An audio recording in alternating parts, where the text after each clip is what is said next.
ಭಾರತದ ದಾಳಿಗೆ ಪಾಪಿ ಪಾಕ್ ಬೆವರಿದೆ. ಪ್ರಧಾನಮಂತ್ರಿ ಕಚೇರಿಗೆ ಶಹಬಾಜ್ ಶರೀಫ್ ಓಡಿದ್ದಾರೆ. ಇಸ್ಲಾಮಾಬಾದ್ನಲ್ಲಿರುವಂತಹ ಪಿಎಂ ಕಚೇರಿ ಇಲ್ಲೂ ಕೂಡ ದಾಳಿಯಾಗಿದೆ. ತುರ್ತು ಸಭೆಯನ್ನ ನಡೆಸ್ತಾ ಇರುವಂತಹ ಶಹಬಾಜ್ ಶರೀಫ್ ಈಗಾಗಲೇ ತುರ್ತು ಸಭೆಯನ್ನ ಕರೆದಿದ್ದಾರೆ.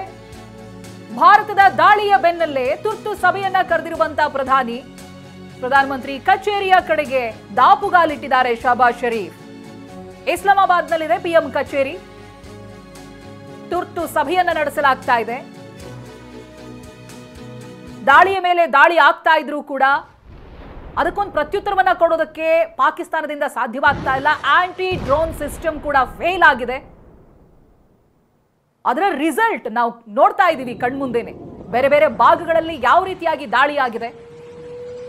ನಿನ್ನೆ ದಿನ 9 ಟಾರ್ಗೆಟ್ಗಳು 21 ಕ್ಯಾಂಪ್ಗಳು ಉಡೀಸಾಗಿದೆ. ಪಾಕ್ ನಗರಗಳಿಗೆ ನುಗ್ಗಿ ಹೊಡೆದಿದೆ ಭಾರತ. ಅಲ್ಲಿನ ಏರ್ ಡಿಫೆನ್ಸ್ ಸಿಸ್ಟಮ್ ಅನ್ನ ನ್ಯೂಟ್ರಲೈಸ್ ಮಾಡಲಾಗಿದೆ. ಪ್ರಧಾನಮಂತ್ರಿ ಕಚೇರಿಗೆ ಓಡಿದ್ದಾರೆ ಶಹಬಾಜ್ ಶರೀಫ್. ಓಡಲೇಬೇಕು, ಯಾಕಂದ್ರೆ ಮಾಡಿದ ಕೆಲಸ ಆಗಿದೆ. ಪಾಕ್ ನಗರಗಳಲ್ಲಿ ಆಗಿರ್ತಾ ಇರುವಂತಹ ದಾಳಿಯನ್ನ ಗಮನಿಸ್ತಾ ಇದ್ದೀವಿ. ಭಾರತದ ಮೇಲೆ ಸೈರನ್ಗಳ ಸದ್ದು ಕೇಳ್ತಾ ಇದೆ. ಯಾಕಂದ್ರೆ ಭಾರತದ ನಗರಗಳ ಮೇಲೆ ದಾಳಿ ಮಾಡೋದಕ್ಕೆ ಮುಂದಾಗಿತ್ತು ಪಾಕಿಸ್ತಾನ. ಹಾಗಾಗಿ ಅವರ ಏರ್ ಡಿಫೆನ್ಸ್ ಸಿಸ್ಟಮ್ ಅನ್ನ ಸಂಪೂರ್ಣವಾಗಿ ನಿಷ್ಕ್ರಿಯಗೊಳಿಸಲಾಗಿದೆ. ಜೊತೆಗೆ ನಮ್ಮ ಮೇಲಾದಂತಹ ದಾಳಿಯನ್ನ ವಿಫಲಗೊಳಿಸಲಾಗಿದೆ.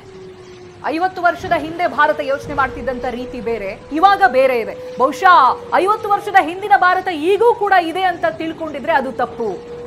ಈ ಹಿಂದಿನ ರೀತಿಯಾಗಿ ದಾಳಿ ಆದಾಗ ವಿಶ್ವಸಂಸ್ಥೆಯ ಮುಂದೆ ಹೋಗಿ ಯಾಕೆ ಹೀಗೆ ಮಾಡಿದ್ರಿ ಅನ್ನೋದನ್ನ ಪ್ರಶ್ನೆ ಮಾಡೋದನ್ನ ಬಿಟ್ಟುಬಿಟ್ಟಿದೆ ಭಾರತ. ಕೌಂಟರ್ ಅನ್ನ ಕೊಡುವಂತ ಸಾಮರ್ಥ್ಯ ಇದೆ, ನಾವು ಕೊಡ್ತೀವಿ ಅಂತ ಸರಿಯಾದಂತ ತಿರುಗೇಟನ್ನೇ ಕೊಟ್ಟಿದೆ. ನುಗ್ಗಿ ಹೊಡೆಯೋದನ್ನ ಮಾಡ್ತಾ ಇದೆ ಭಾರತ. ಉಗ್ರ ನೆಲೆಗಳನ್ನ ಧ್ವಂಸ ಮಾಡಿದ್ದಾಯ್ತು. ಇದೀಗ ಪಾಕ್ ನಗರಗಳಿಗೆ ನುಗ್ಗಿ ಅಟ್ಯಾಕ್ ಅನ್ನ ಮಾಡ್ತಾ ಇದೆ ಭಾರತ. ಅದರ ದೃಶ್ಯಗಳನ್ನ ನೀವು ಗಮನಿಸ್ತಾ ಇದ್ದೀರಿ. ಲಾಹೋರ್ ಸೇರಿದಂತೆ ಬೇರೆ ಬೇರೆ ಭಾಗಗಳಲ್ಲಿ ಅಟ್ಯಾಕ್ ಆಗ್ತಾ ಇದೆ, ಸ್ಫೋಟಗಳಾಗ್ತಾ ಇದೆ, ಚದುರಿ ಹೋಗಿದೆ ಕಟ್ಟಡಗಳು. ನೀವು ಗಮನಿಸ್ತಾ ಇದ್ದೀರಲ್ಲ, ಲಾಹೋರ್ನಲ್ಲಿ ನಡೆದಿರುವಂತಹ ಡ್ರೋನ್ ದಾಳಿ. ಪಾಕ್ ನಗರಗಳಿಗೇನೆ ನುಗ್ಗಿ ಭಾರತ ಅಟ್ಯಾಕ್ ಅನ್ನ ಮಾಡ್ತಾ ಇದೆ, ಹೊಡಿತಾ ಇದೆ. ಇದರ ಪರಿಣಾಮ ಶಹಬಾಜ್ ಶರೀಫ್ ತುರ್ತು ಸಭೆಯನ್ನ ಕರೆದಿದ್ದಾರೆ. ಭಾರತದ ದಾಳಿಗೆ ಪಾಪಿ ಪಾಕ್ ಬೆವರಿ ಹೋಗಿದೆ. ಒಂದೆರಡು ಕಡೆಗಳಲ್ಲ, 10-12 ಕಡೆಗಳಲ್ಲಿ ಡ್ರೋನ್ ದಾಳಿಗಳಾಗಿದೆ.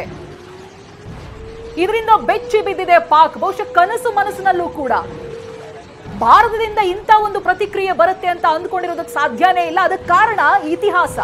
ಯಾವತ್ತೂ ಕೂಡ ಭಾರತ ಈ ರೀತಿಯಾಗಿ ರಿಯಾಕ್ಟ್ ಮಾಡಿದ್ದೇ ಇಲ್ಲ. ಶಾಂತಿ ಶಾಂತಿ ಶಾಂತಿ ಅಂತ ಇದ್ದಂತ ಭಾರತ ಯಾವಾಗ ನಾಗರಿಕರ ಮಾರಣ ಹೋಮ ಆಯಿತು ಪೆಹಲ್ಗಾಮ್ನಲ್ಲಿ, ಇದನ್ನ ಹೀಗೆ ಬಿಟ್ರೆ ಸರಿ ಇಲ್ಲ, ಉಗ್ರ ಸಂಹಾರ ಆಗಲೇಬೇಕು ಅಂತ ನಿಂತಿತ್ತು. ಇದಕ್ಕೆ ಬೇರೆ ಬೇರೆ ರಾಷ್ಟ್ರಗಳ ಬೆಂಬಲ ಕೂಡ ಸಿಕ್ಕಿತ್ತು. ಕಾರಣ ಆಗ್ತಾ ಇರೋದು ಉಗ್ರ ಚಟುವಟಿಕೆ, ಉಗ್ರರಿಂದ ಆಗ್ತಾ ಇರುವಂತಹ ದಾಳಿ, ನಾಗರಿಕರ ಮೇಲೆ ಆಗ್ತಾ ಇರುವಂತಹ ದಾಳಿ.